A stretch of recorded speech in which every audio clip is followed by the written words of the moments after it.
think it should be pretty straightforward. Again, you see other people on social media, you see what they have achieved, and you wonder why you haven't achieved that. But what you don't see on social media and, you know, in other people's lives is that we don't really post a lot of, you know, our negative things that happen or our struggles, just because like it's just not something that we like to post. I mean, it's not like people are trying to hide it.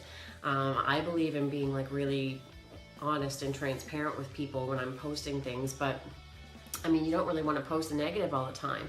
But us being constantly bombarded with all these positive things from other people, when something negative happens in our lives, we tend to think, you know, that everybody else has it really good and that we don't. So that's the owl brain mentality. The wow brain mentality that we want to try to work towards. So instead of comparing yourselves to others, you understand that everybody has struggles. You know, Oprah had struggles. Oprah, I think, was like fired from a few different jobs. My absolute favorite quote of all time is from Michael Jordan. His quote is, "I've missed more than 9,000 shots in my career. I've lost almost 300 games. 26 times I've been trusted to take the game-winning shot and missed. I've failed over and over in my life, and that is why I succeed."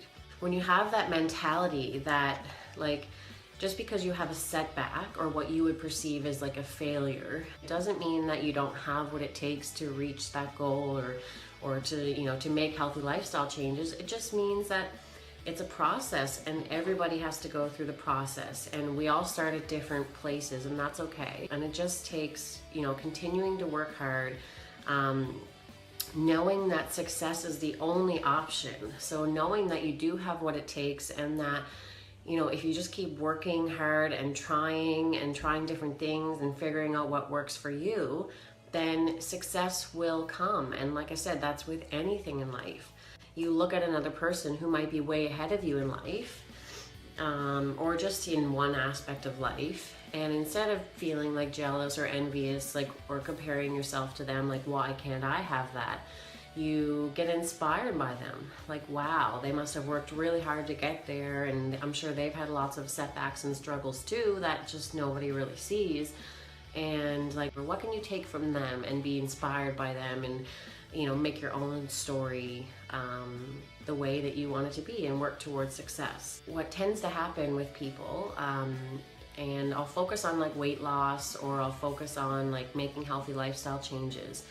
Typically, when we want to make healthy lifestyle changes, we're trying to change something that has been in effect, habits that we have had deeply ingrained within us, that we have done for years or maybe months. Like, even if you picked up a bad habit and you've only been doing it for months, or you might have had that bad habit for years. What people typically want to do or think that should happen is they say, oh, I know what to do, so it should just be able to happen overnight, or, you know, within a couple weeks. And then when it doesn't happen that quickly, or when it's not as straightforward as they think, then they get down on themselves and they're hard on themselves, and then it just creates this vicious cycle of negativity. You know, you tend to want to give up. Our deeply ingrained behaviors and habits that we do, they're very complex. They can't just be changed overnight. It takes, you know, continuous learning and trying different things and figuring out what a system that works for you.